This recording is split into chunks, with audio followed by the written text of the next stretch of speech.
This is Where We Live. I'm John Dankosky.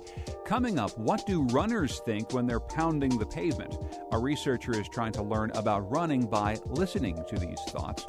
We'll also hear about some interesting new findings in brain cancer research at Yale University. But first, the Yale Quantum Institute opens this week with an event called Quantum Science, the Coming of the New Information Age, moderated by NPR science reporter Joe Palca. I'd like to pretend I know anything about how quantum science is bringing us into a new information age, but frankly, I can't. So let's turn first to Rob Schoelkopf, who's director of the Yale Quantum Institute and Sterling Professor of Applied Physics and Physics at Yale University. He joins us from Yale today. Rob, welcome to the program. Thanks so much for joining us. Good morning, John. Thanks for having me. Of course, and before we get into the deep conversation about quantum science, let's just talk about the Institute. What exactly is it that you're launching this week?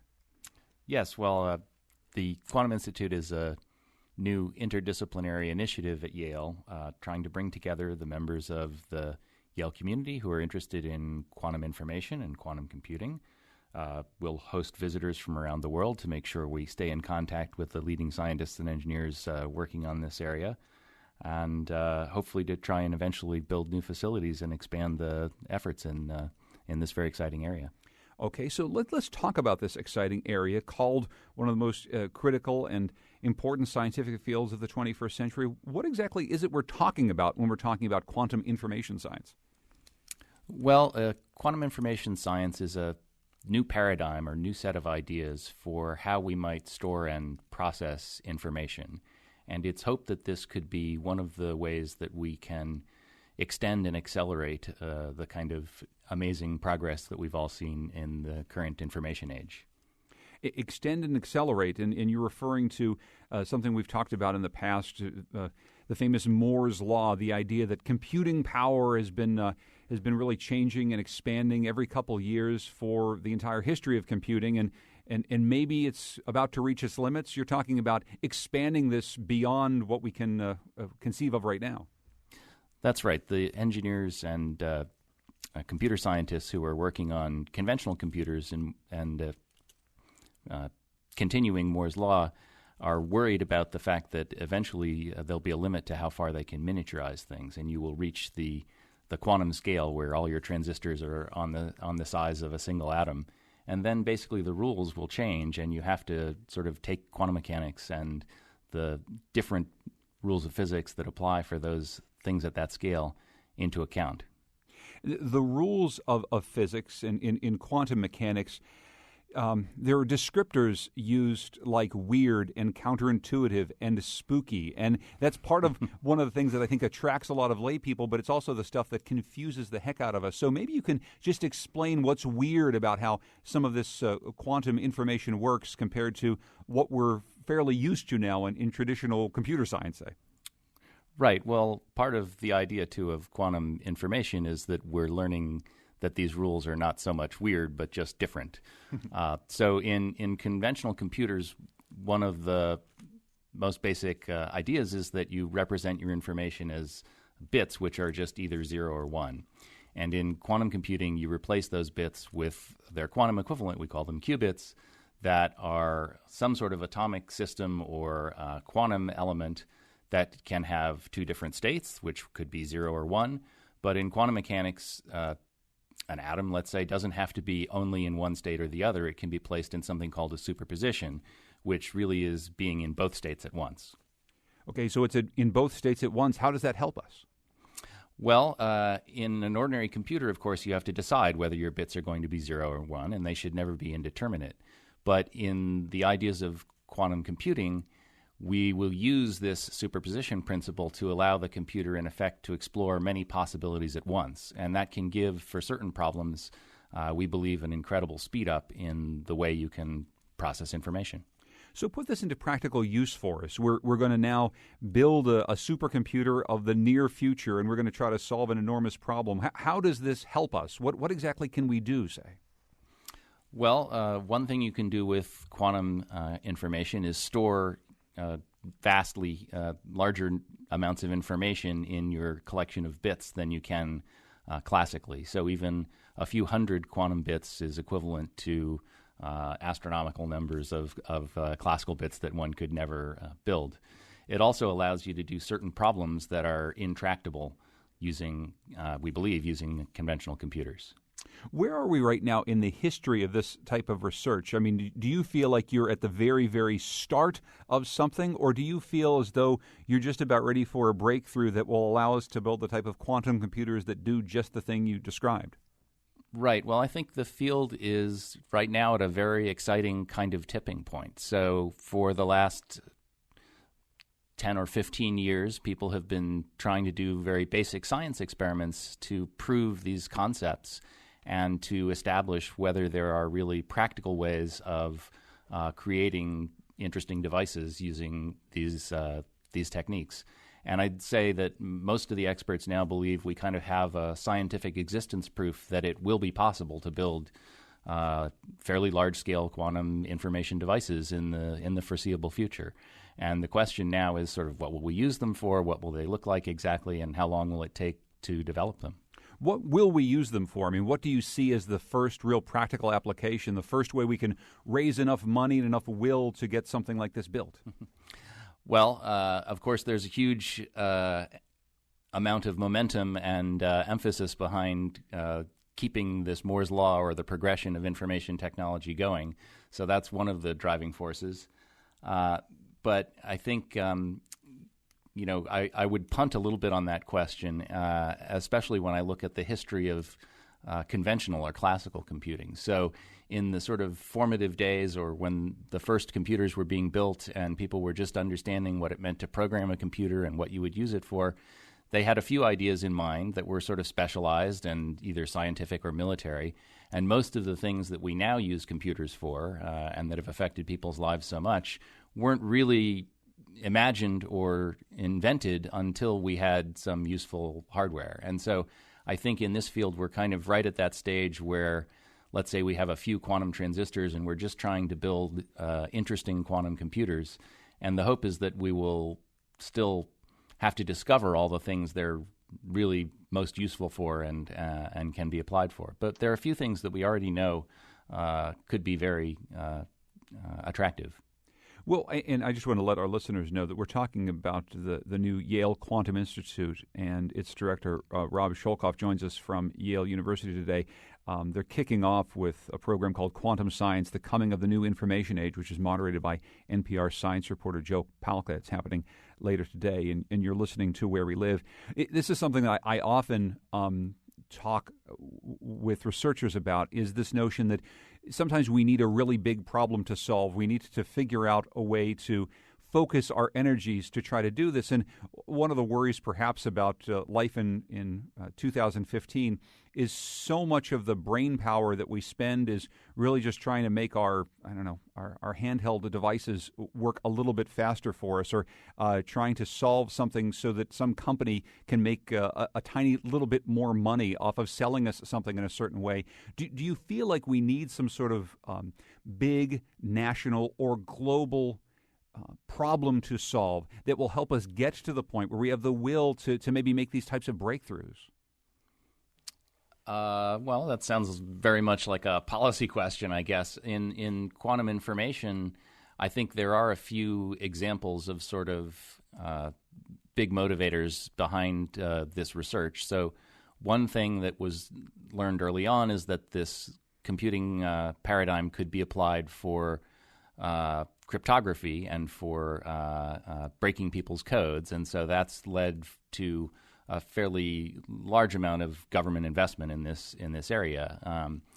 The other things that people have figured out we could use quantum computers for are solving other kinds of quantum problems. So, for instance, trying to design new materials, or understand how to make better drugs rationally and modeling them on a computer of this type.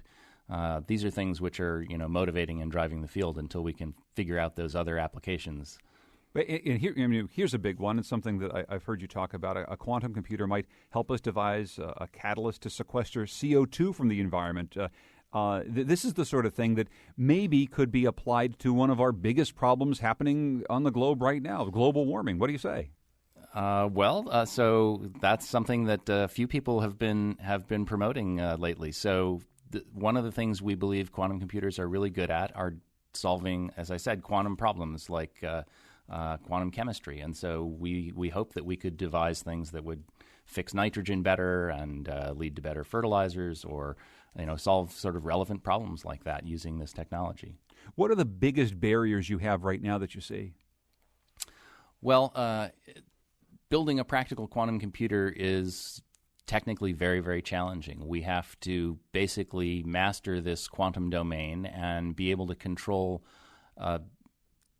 extremely large number of individual atoms or these individual quantum bits simultaneously with fairly high precision. And so there's it's going to require basically completely different technology than today's silicon and CMOS transistors.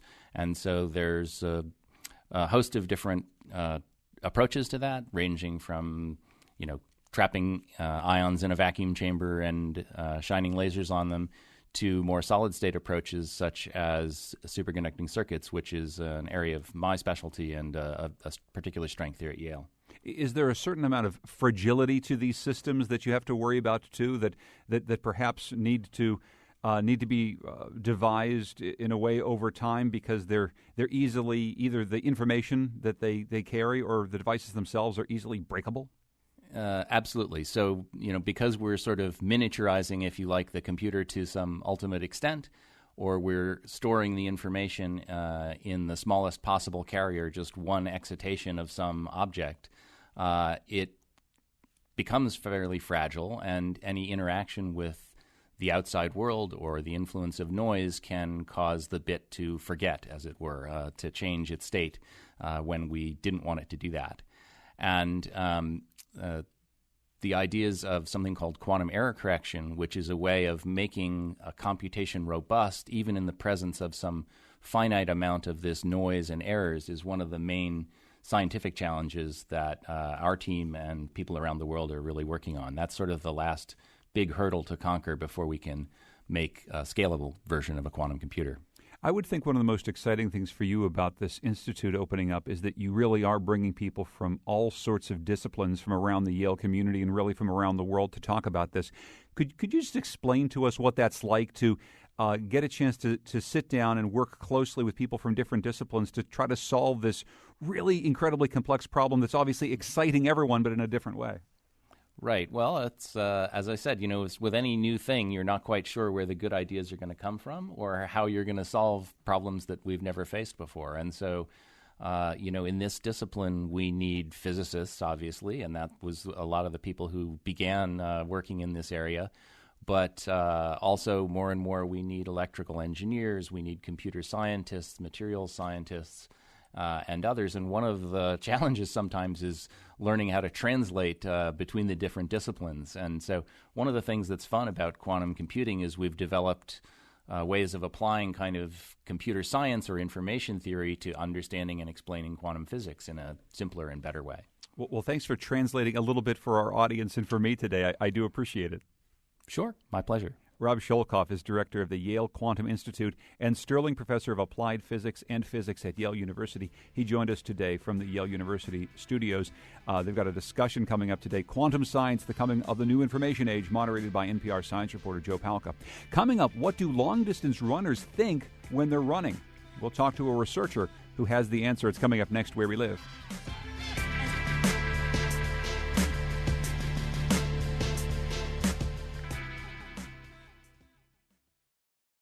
This is Where We Live. I'm John Dankosky. Today in the program, a few conversations about science. So joining us now is Patrick Scahill. He's WNPR's science reporter. He writes our science blog, The Beaker. Hi there, Patrick. Hey, John. Now, I don't know about you, Patrick, but when I go out for a run, and you're much more of a runner than I am, but the thoughts that go through my head sound something like this. It's like this, ow, ow, ow, ow. And sometimes it's like, when will this be over? When will this be over? I mean, that's what I'm thinking when I'm running, and I can actually almost hear myself. Similarly for you? Yeah, actually, I went out for a run yesterday just to kind of... I'm more of a jogger than a runner. We can talk about the difference later. Oh, sure. I want to hear about that. I'm focused on the pain. Yeah. I don't even know if I'm a jogger. I'm not even going that fast. Now, you've been reporting on research that actually captures information like this, like what joggers and runners are thinking to find out more about long-distance running. Tell us a little bit about this. Well, so to talk about the current study, maybe just very quickly, we'll talk about some prior studies that have been done. And most of those studies were sort of retroactive, which means they were talking to runners after they had gone out and done something like a marathon and basically giving them surveys, asking them how they feel. In this new study that we're going to talk about, the most interesting thing to me about this was that actually it was done in real time. Runners were outfitted with recorders. They were sent out into the field and basically told to do stream of consciousness talking into a microphone to kind of try to capture what they were actually thinking as they were feeling and experiencing it. My goodness. And so let's talk to one of the researchers. Dr. Ashley Sampson is Associate Professor at California State University, Northridge. Dr. Sampson, welcome to Where We Live. Thanks so much for joining us. Thank you for having me. And by the way, if you want to call us, 860-275-7266. Let us know if you're a long-distance runner, what you're thinking when you run. Again, 860-275-7266. You can find us on Facebook and Twitter at Where We Live. So, Dr. Sampson, what big questions were you trying to answer in this study? Well, one of the major things we wanted to really get at was, as Patrick mentioned, most of the current research is retrospective in nature, and so we're asking people to sort of remember what they were thinking and feeling, something that they had done previously. And we wanted to really capture, that experience as it was happening to see if perhaps maybe it was different. Because we do know that, relying on people's memory can sometimes have its limitations in terms of our own personal biases and, just how our opinions or how our thoughts can be colored based on the outcome of that event, after the fact. And so we wanted to see if we could get at it while it was happening, but then also just testing out the feasibility of using such a protocol. When my fellow researchers and I were originally conceptualizing this study, our big question was, can we actually get runners to go out with a microphone for 4 hours and talk to us? So we really wanted to see if we could even accomplish that with this very first study. And we were really excited to find out that, they were very willing to participate and use the protocol during their training runs. So that was really exciting for us. And in just a couple of minutes, we'll actually hear some tape from one of these runners. And you can only imagine some of the things that people must say. I want to ask you, though, Doctor, about the things that you're hoping to really get out of all this. I mean, obviously, knowing how runners are feeling during a run or what they're saying to themselves during a run might help you get a little bit to, their endurance, their performance, how they recover afterward. I mean, what are the big things you might be able to learn out of this? Well, as a sports psychology professional, we're always looking to understand how do we help set people up for success. And so, long term, what we would like to be able to discern is, what are the more successful runners doing? What are they thinking? What are they saying to themselves versus, maybe the less successful runners, so that we can hopefully look at, some intervention points, as sports psychology professionals working with these individuals. How do we best set them up for success? Learning what works, what doesn't work, and being able to, get that data, again, in real time as it's happening. So, when someone gets to a difficult point in their run, what are the people who actually push through doing versus the people who maybe slow down or give up doing? And really trying to explore what those differences might be. Our long-term goal is to really be able to, so when we sent the runners out, we actually gave them GPS watches, so we gave them Garmin. And so we have their GPS data, and what we would like to eventually do is overlay the GPS data with their transcripts of all of their thoughts. And so we can eventually be able to really look at, objectively, oh, look, you see right here, John Smith is getting kind of negative and a little bit off track in terms of losing his focus. And you see his pace start to drop off, but then he uses a refocusing technique or uses some positive self-talk, and then you see his pace get back on track to where he wanted to be. And so to be able to see that in real time, it's something that is very, very limited in terms of the research in our field, in terms of other studies that have done something like that.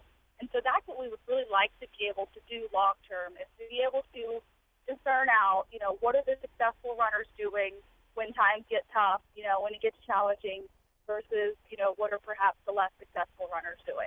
We're talking with Dr. Ashley Sampson, Associate Professor at California State University, Northridge, about this study about long-distance runners and some of the things they're saying and thinking and feeling while they're running. We're talking about this with Patrick Scahill, who's been reporting on this for his blog, The Beaker, and for WNPR. If you want to join us, we'd like to hear from some long-distance runners about what they think and how they feel as they run. 860-275-7266, this positive self-talk, help get you through that last grueling mile. Patrick? So, Ashley, we're going to hear from some of the tape that you collected, and I think it was like over 18 hours of tape that you actually got from these runners, right? I mean, it was a lot of stuff Yes. that you. Before we listen to the tape, Ashley, just very quickly describe kind of the rubric you used to get people to say what they were feeling. I think it was something called the Think Aloud protocol. Is that right? Yes. So this was developed by two researchers in the late 80s, Erickson and Simon. And they originally used this protocol in the stress and coping area of research. So they would put people in stressful situations and have them sort of think aloud, how they were, dealing with or coping with that stressful situation. And then, some researchers adopted it into the sport world for some more, short-term tasks, so like a golf putt or a shot in pools. And so having the athletes in those situations talk through, how are you setting yourself up, what are your strategies, what are your plans, and then actually executing it, and again, tying that to better or worse performance. And so with this particular protocol, essentially, the athletes are hooked up to a microphone and a recorder, and they're given the instructions to simply just think aloud. And so the idea is that, like you were mentioning earlier, the sort of stream of consciousness, whatever is passing through your head, just sort of spit it out, right? So we're not asking them to explain it or describe it or edit it in any way. It's just whatever's there, sort of the raw data, if you will, just spit it out for it. And, researchers found that there are different levels of verbalizations. And so with this particular protocol, we're really focused on what are called level 1 and 2 verbalizations, which is where we're simply just asking them to, again, just spit out what's in your head. We're not asking them to interpret it for us or describe it or manipulate it in any way. So we don't want to affect sort of the organic thoughts that are going on, and we don't want to affect performance.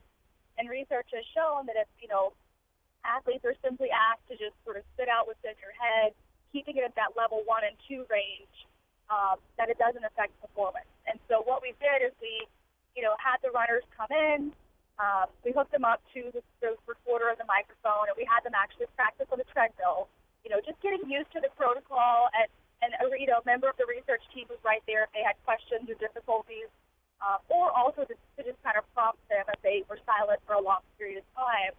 And then once they felt comfortable with the protocol, then we actually gave them the recorder and the microphone and, the instructions for how to work it, and, send them out. And over the next week, they were to do one of their long runs and take the recorder and the microphone with them. And so these were all runners who were currently training for something, so they were doing at least one long run a week. And so we weren't asking them to necessarily do something they weren't already going to do. We were just asking them to add the talking component to it. Well, let's actually listen to a short montage of some of the audio that you've collected from some of the runners here. Oh, God, I already feel tired. I gotta be tired today. I'm already thinking about that last mile to the car. Usually when you take 2 weeks off, you feel good. I'm miserable. It's gotta kick in. It's gotta kick in where it feels good. Those are some sounds of the runners that you recorded. I don't know. This is fascinating. There's a lot of stuff in there. One of them has to do with, obviously, a lot of the runners are probably verbalizing about just how tired they are. I mean, how much did you hear that as a theme? It was a big theme. Interestingly enough, our biggest theme was pace and distance, which would make sense because, as I mentioned earlier, these are runners who are training for a race. And so when they're going out on these runs, they're having specific goals in mind in terms of, I need to run this many miles at this pace. It's part of their training program. And so that was the biggest theme, was people paying attention to, how far have I gone? How far do I have left to go? What is my pace? Am I on pace? Do I need to speed it up or do I need to slow it down? But then the second biggest theme that we found was the pain and discomfort. Because again, when you're running long distances, inherently there's going to be some discomfort, right? We're pushing our bodies, far. We're trying to, run faster paces. And again, we're trying to achieve training goals. And so there's going to be some pain and discomfort in there.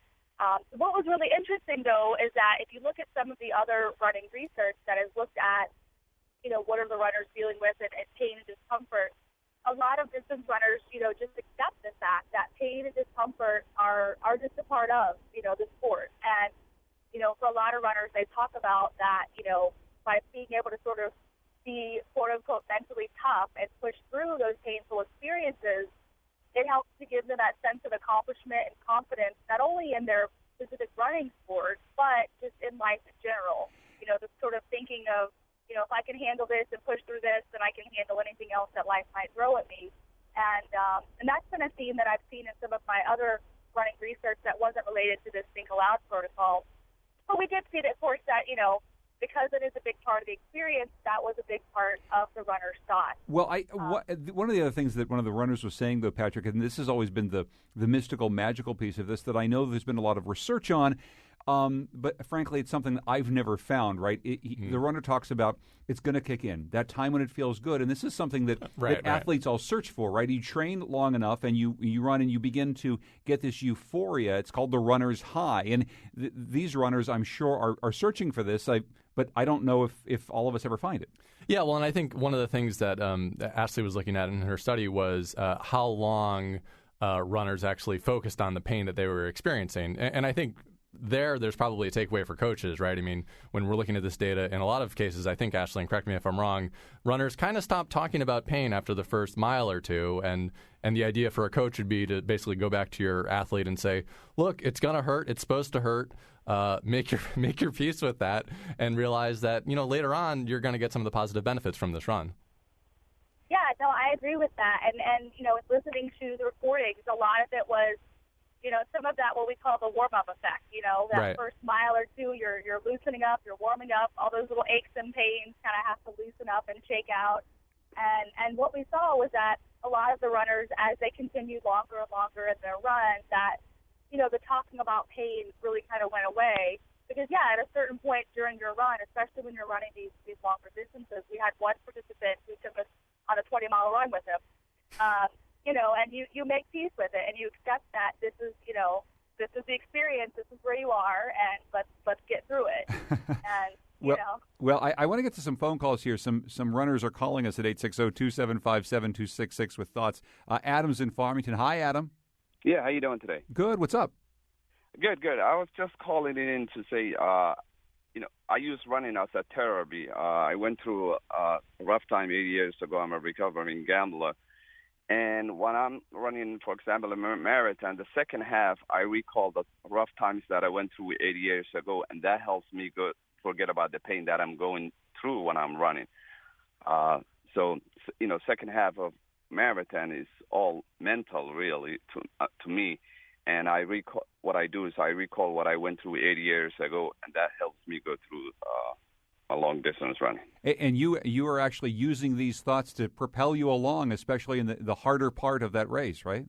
Yes. As tough it is, second half of the marathon, when I recall what I went through 8 years ago, it makes it a lot easier. And actually, I use running as a therapy, and I met a lot of other people who also use running as a therapy through their recovery.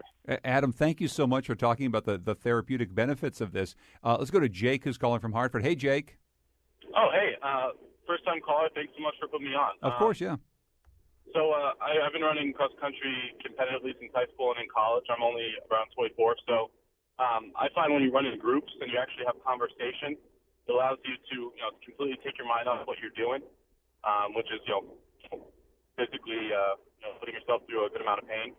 And it allows you to just take it to the next level. And you can actually have a comfortable conversation while you're exerting a lot of effort. You can really,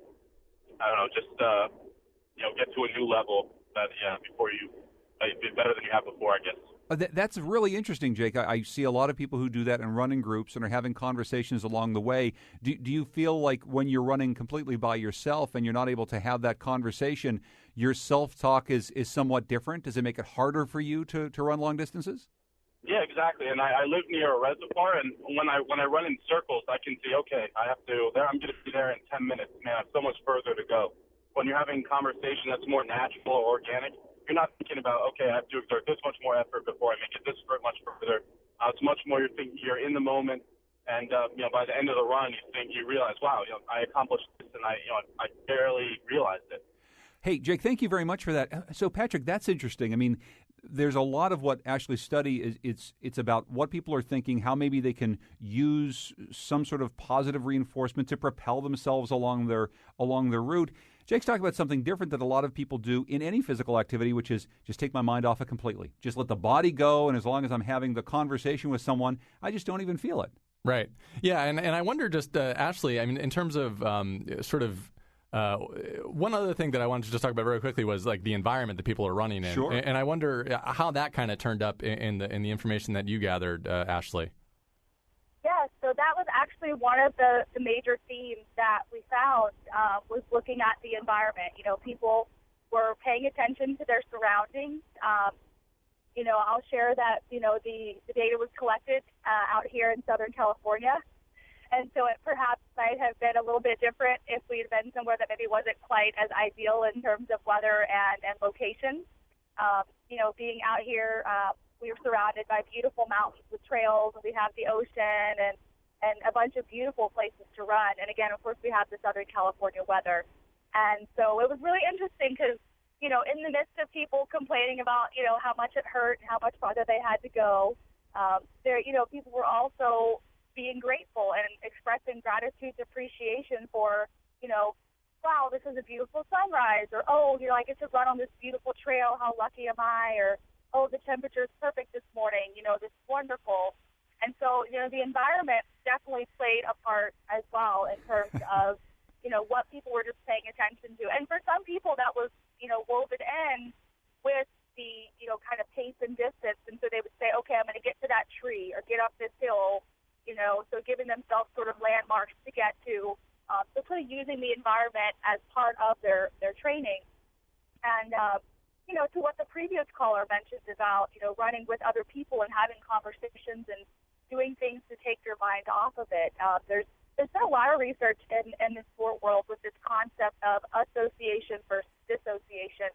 And what your caller was talking about is dissociation, which is where you do something to sort of distract yourself from what you're going through. And then the association is where runners really, or athletes really tune in to what they're feeling. And so, again, and there's not necessarily a right or wrong for which path you choose. It's just figuring out for you what works best in terms of getting the performances that you want, and then also just making sure that it's fun. Because at the end of the day, it does have to have some sort of enjoyable component to it. I'd like to take some of your Southern California runners and slap a recorder on them in Bristol, Connecticut in January and see what they're saying. Yeah. I think you might be hearing some different stuff. Let's quickly go to John in Middletown as we're talking about long-distance running with Patrick Scahill and Ashley Sampson. Hi, John. Hey, John. Thanks for having me on. Yeah. Long-time listener. Yeah. I've been running for 15 years. I got into running to address some anxiety and depression issues I'd been dealing with, and it's really how I've been able to maintain a good level of sanity, really. But over the past 5 years, I started really getting into long-distance running marathons, and for me, running long distance or even short distances I've always looked at it as a form of meditation and focusing on my breath, really, and just quieting my mind.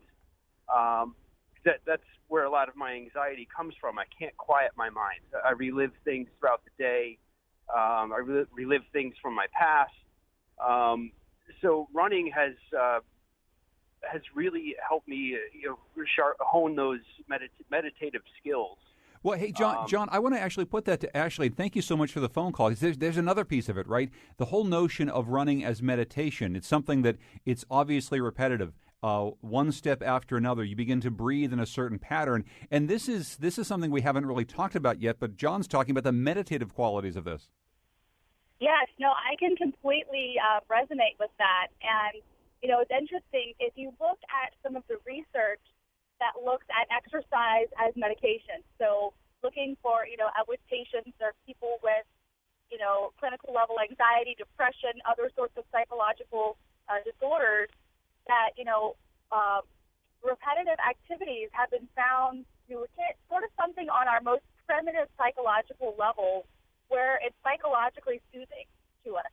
And so running and walking like that, where it's just large muscle group repetitive movements, have been highly recommended for a long time in the psychology field as a way to sort of help combat the symptoms of those disorders. And there's definitely a meditative piece to running, and I think that sort of weaves into the idea of what we were talking about earlier, this runner's high. You sort of get to this meditative state where, it literally is one foot in front of the other, which, can be a great metaphor for life. Just knowing, okay, if I just keep breathing and if I just keep putting one foot in front of the other, I'm going to get this hill, I'm going to finish my run, I'm going to accomplish whatever, task I'm trying to accomplish in my life. And so, there's a lot of research that supports, what John is expressing. We got a tweet from Matt who says he ran his second marathon 2 weeks ago. The runner's high came early, but by mile 22, my thoughts turned to miles to go. Let's quickly go to Chris in Torrington. Hi, Chris. Go ahead. Hey, John. Love your show. Thanks so much for having me. Yeah. The dialogue today is incredible. This is a really interesting topic to me. And I don't so much have a question. I actually have a comment and potentially a resource for the research that we're discussing today. Yeah. It is a film called 100 Head, Heart, Feet. And it's a documentary of, full disclosure, one of my friends running the storied Vermont 100. And there is a ton of audio and video of what he is experiencing in those moments, in those miles of a very long-distance race.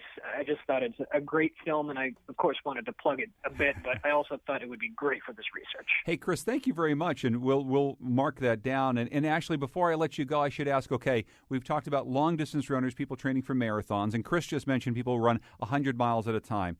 Patrick said it earlier, a lot of us who run are really just joggers, right? I run 2 or 3 miles tops at a time, a couple times a week. Anything in your research for us, anything we can learn when we're not necessarily training for a big race, we're just trying to stay in shape? Most definitely, and the reason we wanted to take the longer distance runners is because we wanted to see, what the thoughts were like over longer periods of time. However, I think there are some good takeaways from this for people who run any distance. I think one of the biggest ones is what we were talking about earlier with this idea of the pain discomfort and knowing that it will go away. Because even when someone starts to go out for, say, just a 3-mile run, that first half mile is still going to be pretty uncomfortable as your body starts to warm up. And so, one of my big things that I always talk to people about when they tell me that they want to take up running is, just get through the first mile and then it gets better. Because most people think that, if it hurts this bad the first mile, there's no way I'm going to make it to mile 2 or 3. But I try to encourage them that, it actually does get better if you just keep putting one foot in front of the other. And so I think we can definitely see that in this particular study. I mean, we saw it play out every single time. Dr. Ashley Sampson's Associate Professor at California State University, Northridge. Thank you so much for sharing these stories, some of this tape with us, and all your research. Thank you, Ashley. Thank you so much for having me.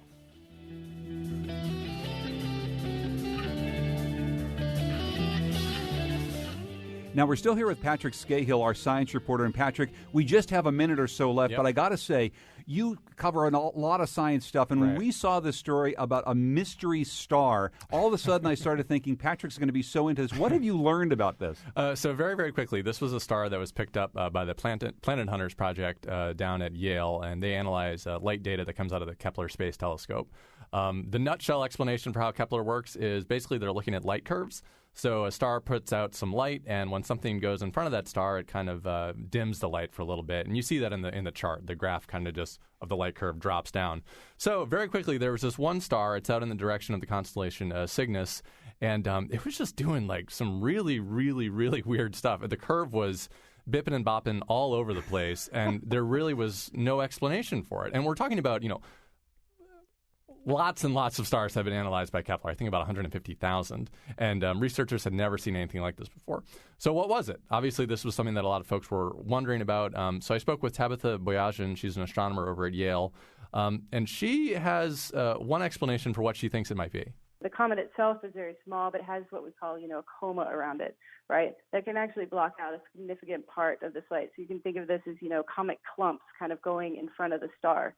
So comet clumps, basically, and we've written about this on thebeaker.org. You can learn more about it there. But basically, she thinks a field star passed in the direction of this other star and essentially sucked in a bunch of comets that zipped in front of it and made these really weird light curves. But kind of what happened during the week, to Tabitha's chagrin, I'm sure, was that the internet kind of picked this up, and this concept of a Dyson sphere was brought up. And basically, people are saying it's alien megastructures, and there's like alien civilizations that are causing these weird curves. And SETI is actually going to investigate this, but at any rate. Whether or not we're actually talking about alien civilizations with megastructures around this, or whether or not it's just something else really cool, which is this weird comet thing. Yeah, exactly. Patrick Scale, you can read more about this at thebeaker.org. Thanks so much for joining us, Patrick. I appreciate it. Yeah. When we come back, we're going to be talking about some new brain science cancer research. That's coming up next, Where We Live. This is Where We Live. I'm John Dankosky. Coming up on Monday's show, education, home ownership, retirement. How do you choose your financial priorities? Join us for a special episode on money matters on the next Where We Live. We'll hear from financial experts, and we'll be taking your calls. What personal finance questions keep you up at night? Hope you can call in on the next Where We Live. A diagnosis of non-small cell lung cancer that spreads to the brain is always very scary and often deadly. But researchers at Yale have found a subset of patients with a rare mutation who are actually living much longer than their peers. Their findings point to optimism for some patients and toward even more promise for genetic testing and personalized medicine. Earlier this week, I talked to Kimberly Johung, assistant professor of therapeutic radiology at Yale, about what they found. Kimberly Johung, welcome to Where We Live. Thanks for joining us. Thanks very much for having me. So first of all, explain what you were looking for in this research that we're going to be talking about. What were you trying to find? I think we're in a very exciting era where there's growth of personalized medicine for cancer treatments, as you know. And as we gain more information about cancers and their molecular drivers and their genetics, we're able to target these specific mutations and do a better job controlling cancers. What's new about our study is whether we can expand that approach to treatment of cancer that is spread to the brain. And why is this so difficult? Why is this an important thing to deal with? Is it just that once cancer has spread to the brain, the prognosis for patients is always so dire? I think it's in part two issues. One is exactly what you said. When cancer has spread to the brain, the prognosis is terminal. The other is that the brain protects itself off very well from most of the chemotherapies and drugs that we have developed. And because of this, progression in the brain can really be a problem once it occurs. Explain through a little bit about what you found here. First of all, why don't you walk through for us what exactly non-small cell lung cancer is and how prevalent it is in patients? There are really two main types of lung cancer, small cell lung cancer and non-small cell lung cancer, which is the more common. And in small cell lung cancer, about 30% of patients end up developing spread of their cancer to the brain. And more recently, we have found that there are these subsets of patients with non-small cell lung cancer who have mutations that specifically drive their cancer. And one of these is the ALK mutation that we have focused this research on. It's a rare mutation present in only 5% of patients with non-small cell lung cancer, but we know that because there are drugs that have been developed that specifically target that mutation, that patients can really have an extended survival that's measured in years, despite the fact that typically prognosis for lung cancer is quite poor. You say that this mutation is relatively rare. How rare is it once again? It's been described to be present in about 5% of non-small cell lung cancers. But it's not the only type of mutation that's out there, I assume. There are other mutations that are similarly rare but also portend an excellent prognosis. So, for example, EGFR is another mutation that's commonly studied, and this patient population, I think, would be similar to the patient population with ALK mutations in lung cancer. So the really surprising finding here is that you end up with people who have this fairly rare mutation. They're able to, if treated properly, live longer than patients who don't have this mutation. What's the reason why? Exactly. So I think the very fascinating thing is most patients who have non-small cell lung cancer and brain metastases, their prognosis is measured in months. Median survival for those patients can be predicted to be about 6 to 7 months, even with treatments that include radiation or surgery or other chemotherapies or drugs that they take. In the ALK-mutated patients who have spread of cancer to the brain, we found that they're living 4 years on average, which is really a considerable difference compared to the majority of this population that has a very bleak prognosis. And we think that this is because the disease in their body is so well controlled by these targeted, personalized drugs that can basically target the mutation that drives their cancer. The problem is that when they develop cancer that spreads to the brain and the drugs can't get to the brain, we believe that if we use radiation to treat the brain disease, and oftentimes repeated radiation, we can really gain control of not only the disease in the body, but also the disease that has spread to the brain. That allows these patients to have that extended survival of years. You sound very enthusiastic about this, and I assume your enthusiasm has to do with not just the ability to treat the rare number of patients who have this specific mutation, but it's broader than that. I think it certainly suggests something that's a lot broader, which is that now not only can we use genetic or molecular information about cancers to guide chemotherapies and drugs that are given in the bloodstream or by mouth, but we can use this molecular information to guide treatment decisions for spread of cancer to the brain and how we should direct their radiation. Radiation is the primary means of treating cancer that has spread to the brain. We sometimes use surgery, but that's really for select patients. So when we employ radiation to treat cancer that has spread to the brain, we can do this in 2 ways. We can either treat the whole brain with radiation, which as you can imagine, is associated with a lot of cognitive side effects that we would like to be able to avoid in our patients, especially those that are living very long. Or we can deliver radiation that's very focused on individual spots of cancer in the brain. And this type of study that shows that we can have genetic information that guides us suggests that we can use this information to help direct us towards should we employ the whole brain radiation, or can we get away with treating individual spots, and is that in fact a better treatment for patients that live a long time? Obviously, there are going to be lots of things that work in concert for us to move even closer toward allowing people to live longer lives after having a cancer diagnosis. But I guess I'm wondering how much some of this genetic information and how much the ability to target people with personalized medicine, how much you think that this is really at the forefront of what cancer researchers are going to be spending their time on over the course of the next 5, 10, 20 years? I think it's very much at the forefront of what research is focused on in the realm of cancer right now.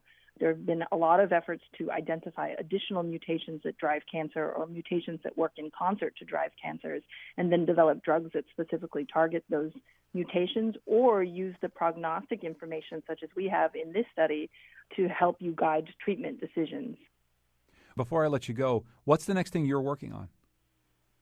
We are trying to identify what are these mutations that can guide treatment decisions, and as part of that, we have started trying to sequence brain metastases, so individual lesions that have cancer lesions that have spread to the brain and have been resected for one reason or another, or maybe they've been biopsied.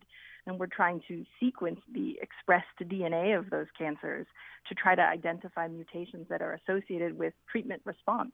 Can we identify mutations that predict for better or worse response to radiation?